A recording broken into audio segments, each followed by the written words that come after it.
And so to watch the transformation that can happen for someone over maybe just a year of time of benefiting from our programming, and they say, you know, I spent 30, 40 years like this, and a year later, I'm so much better. I wish I would have known about this sooner, or whatever the case may be. So those can sometimes be some of our most profound transformations.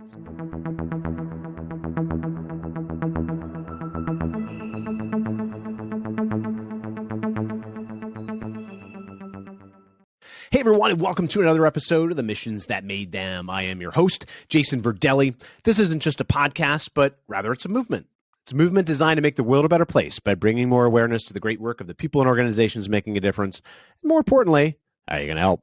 We live in a world today surrounded by a narrative in the media that focuses in on negativity and draws attention to the problems, but not the solutions. Our guests represent the solutions, not the problems.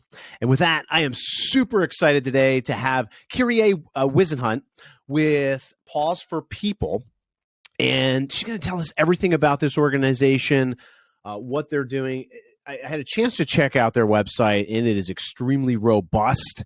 A lot of great information. There's a lot that you do for sure that is helping the world become a better place. So we're super excited to learn more about that. And for everybody listening, the point of the Missions That Made Them here is to give you guidance, give you ideas on how you can be a part of the movement to make the world a better place. So if you want to feel better, think better, and make the world a better place, this is the place to be able to identify the organizations that have the arms and the legs that are going to be able to help make that possible. So without further ado, Kyrie, welcome to the Missions That Made Them. Hey, thanks for having me. How are you? Fantastic.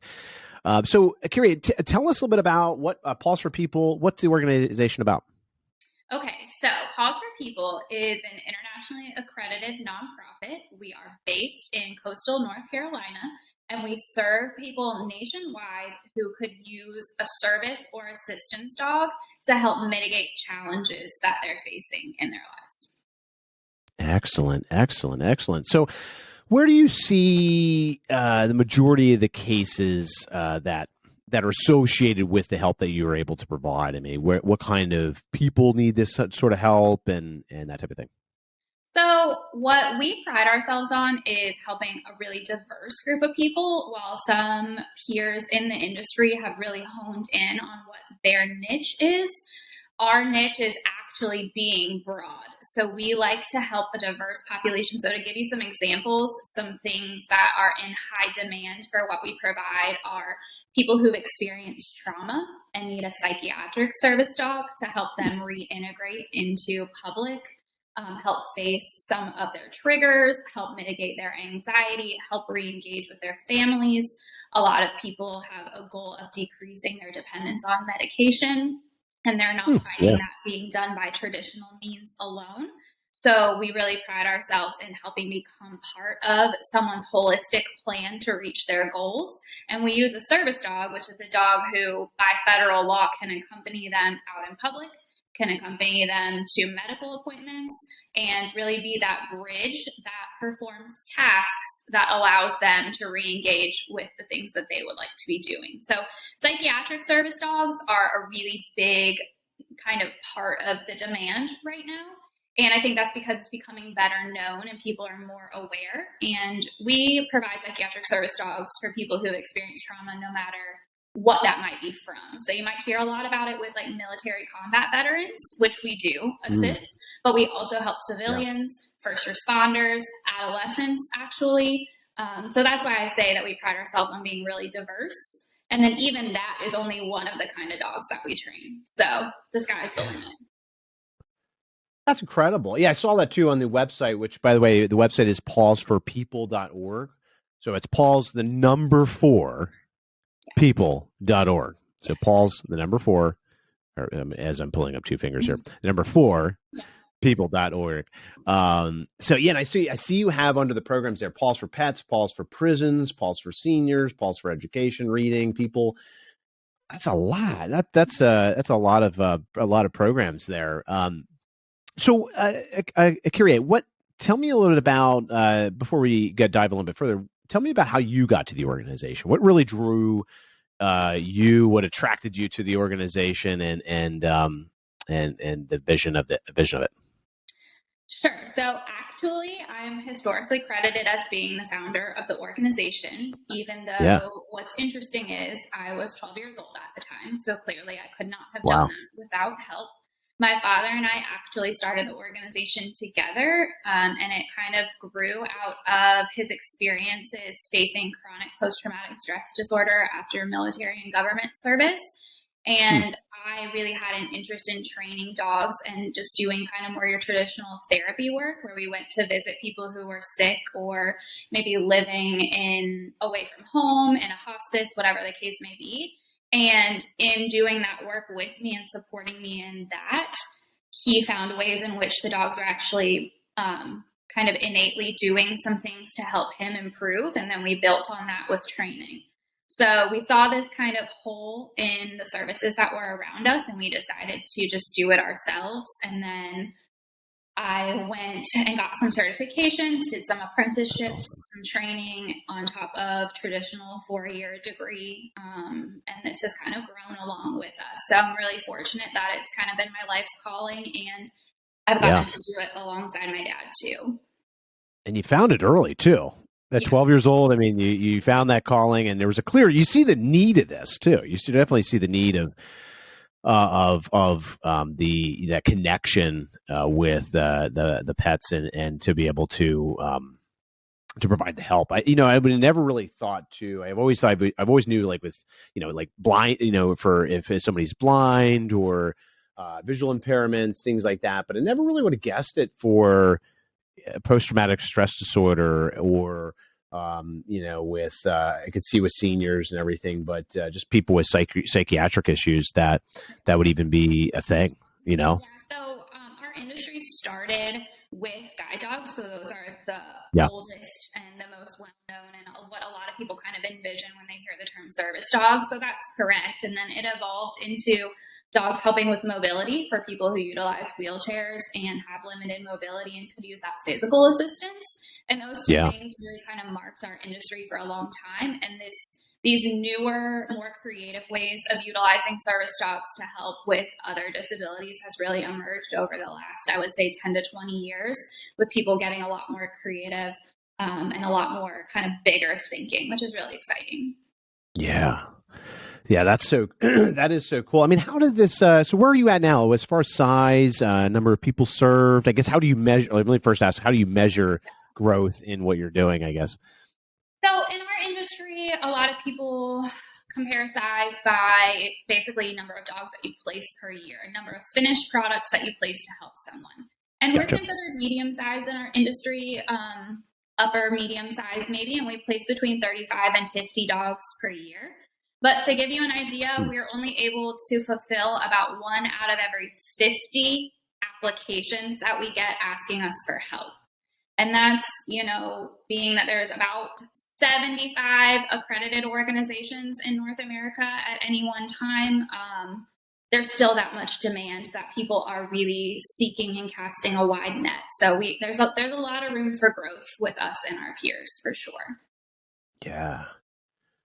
I mean, I guess, where do you see the gap right now? Do you find, in what you're doing, with the people that need the help, is there, I guess, if let's say you have post-traumatic stress disorder, and, how does somebody know, okay, I need a service dog, or I need to, to get help in that way? Or do you find it mainly coming from, I don't know, doctor referrals, or how do these people come to you? The referrals are becoming more educated. I would say that we still have some trouble with the inquiries we get where people say, my medical provider said I should get a service dog, but those aren't always the most educated or realistic referrals. It's kind of just a one-off, maybe you should look into this. But there are more provider referrals that are becoming more reliable because people are learning more about what the industry really is. One of the hangups is that, we're not a pharmacy with medication on the shelf. These dogs are living creatures, and they function off of a relationship, and they have to be taken care of for 10 plus years. And so a lot of people make a request as if like my doctor said I should get one of these, and they expect that 2 weeks from now, like we'll drop ship one to their home or something like that. So the people that actually want to make the investment in the length of the training process, the level of commitment that it takes, and the longevity of the commitment is what ends up kind of separating what's a realistic inquiry from just a general inquiry. I see. So where do you, do you have any like stories you wanted to share in terms of, the people that have gone through this type of program, the impact that it made on their life or others' lives? Yes, of course. I mean, the anecdotes are endless, but some that come to mind readily center a lot around a lot of our people who've had military service, and some of them have been separated from this service for longer. For instance, we do serve Vietnam veterans, and that can be really, really empowering to watch because you actually see someone who's been living their life in a restricted way and facing daily challenges for as long as they hadn't beforehand. It's a really long time. And those symptoms become compounded, and they become really ingrained in their daily life and their families. And so to watch the transformation that can happen for someone over maybe just a year of time of benefiting from our programming, and they say, I spent 30, 40 years like this, and a year later, I'm so much better. I wish I would have known about this sooner, or whatever the case may be. So those can sometimes be some of our most profound transformations. And then we have people, one of my favorite populations to work with is just more of like an age demographic, which are late high school through young adult, because of the transformations that people are naturally in transitions that they're facing in their lives at that time. If those are impacted by challenges from trauma or from diagnoses, it really can stop people from having typical transitions like going away to college. And we have so many stories where, because we were able to place a service dog with someone that, let's say the service dog is able to use an emergency alert system to get help if their handler has a seizure and becomes medically fragile and unresponsive. That's a game changer between someone being able to move out of their family's home and go away to college versus that wasn't a reality for them before because they needed more help, care, and oversight. So getting someone to meet their goals in such a tangible way, and then see them mature and progress and graduate college and get a job and get married and have a family, when at one point they were really stuck in what they were even going to do next. Those things it never gets old. It's pretty cool. Well, to get that assistance too, that they need, and help them get through the either physical or mental challenges. I mean, that there's got to be a lot of science behind this too, I would imagine. Well, unfortunately, it's pretty anecdotal at the time, pretty qualitative at best. There are some good research that's starting to happen. There's some that we were able to take part in several years ago. So there's some slow proof, if you will. I mean, for those of us that do it day in and day out, we don't need that, but it is really nice to have more measurable statistics and metrics to share with other people. So I think we're trending that way. Yeah. If somebody supports you, or does that help with, say they donate and everything, does that help with any of that research, or, some of the things that are kind of helping you to carve out or to even kind of be able to make people more aware of the benefits and to qualify them as well? Yeah, so definitely awareness building is one of our huge initiatives, and the more support we have, the more that we can allocate towards that, of course. And then really trying, as you spoke to earlier, trying to make sure that we don't advertise per se for recipients. It's just worked out that we haven't needed to because the demand is already so high. But ways that we can get information to providers or into places where people might be going to seek other help, so that the right people become aware that these resources are out there. Because as you spoke to earlier, I think a lot of people just don't even realize, oh my gosh, dogs can do that, or that right. can help me. Right. And so there's still a lot of education to be done to get people to realize that this resource could even apply to them or a loved one. So that's really important. Yeah. Well, and a lot of people probably need this. They need this. They may not. Might even hear about it and everything else, but that research surely does. It would help too, for sure. Um, so, what are some of the ways? And by the way, if you're just tuning in, Paws, check out Paws, the number 4, people.org. So Paws, the number 4, people.org. And check them out. I mean, the story, you have everything on here as far as your the different programs, the different types of dogs that you have with, and your training process and everything else. I mean, the Kyrie, the amount of information that's on this website is very impressive because I've checked a lot of websites out in my in going through this, and yeah, you definitely have done a great job. So somebody out there that hears this, that's checking out the website and everything else, like, what's the most important thing that they can do, or the most impactful thing that they can do to help? I think two things come to mind for me. The first one is using our website, and then, any others that they might kind of flow to from there, to become really accustomed and familiar with what the term service dog means. So service dog has a legal definition and legal implications, and it means that these dogs are trained to perform tasks that help someone mitigate their challenges. And so it's really important to us that people realize that that's different than a therapy dog, that's different than emotional support dog, very different.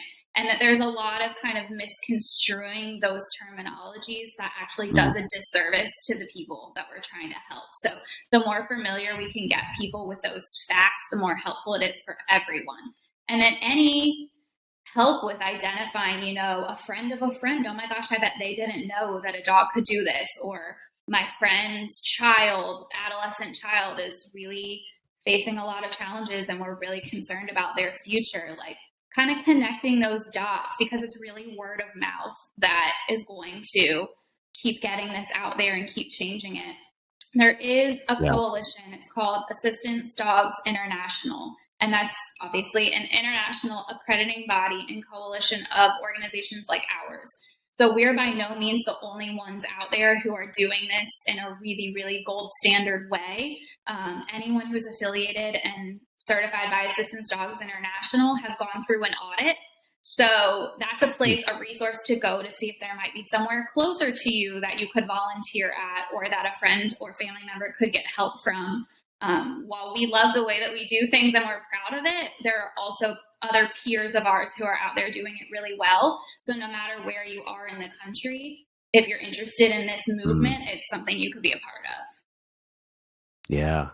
Well, and being aware of it is number one. Being aware of the benefits of this we all know we know veterans, we know people that have, if you have psychiatric issues, you have health issues, all these different things, to know that this is an option. It is number one, and making them aware too of just where to go. I mean, you don't always think, like, I don't always wake up and think, okay, well, do I know a service dog organization?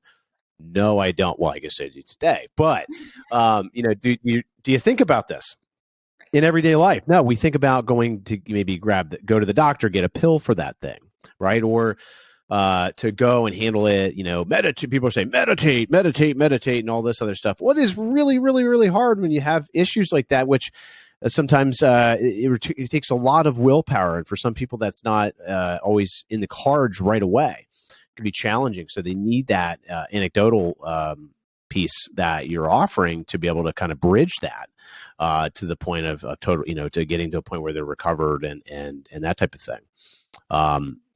So that's huge. What's the where do you see the future of this? Where do you what's your kind of 5, 10, 1,000-year outlook for this? Growth is always my number one answer to that, because I don't ever think that we're done, or that it's time to plateau or just be comfortable. It's just not in my nature. So ways to get there. We're only 4 years in, actually, to having our own physical facility and campus. We were kind of community-based and home office-based before that. We do have a program with a state university, UNCW, here, and it's the only program of its kind in the country. So we're really lucky for that. And, as I've Right. been telling you about the demand, scaling and trying to meet more of that demand and help more of the people who are reaching out to us. Because truly, when people take the time to make that application, it's usually a Hail Mary for them. They're at the end of their rope. The doctor's not necessarily doing enough to help them, or traditional talk therapy isn't doing enough. They need something else. And so usually people are in a pretty bad way when they've dug far enough to find us, or they've taken the risk to reach out and to make themselves vulnerable that way. So every application we have to deny hurts our whole team. We hate it. So our goal is always like just one more. So scaling, which ultimately, as I'm sure all of your nonprofits tell you, is ultimately comes down to funding. So it's funding, growing, and scaling in a way that's really controlled, measurable, and that keeps quality control. We don't want to lose the quality of the relationships through scaling. So that's what the next 5 years looks like to me.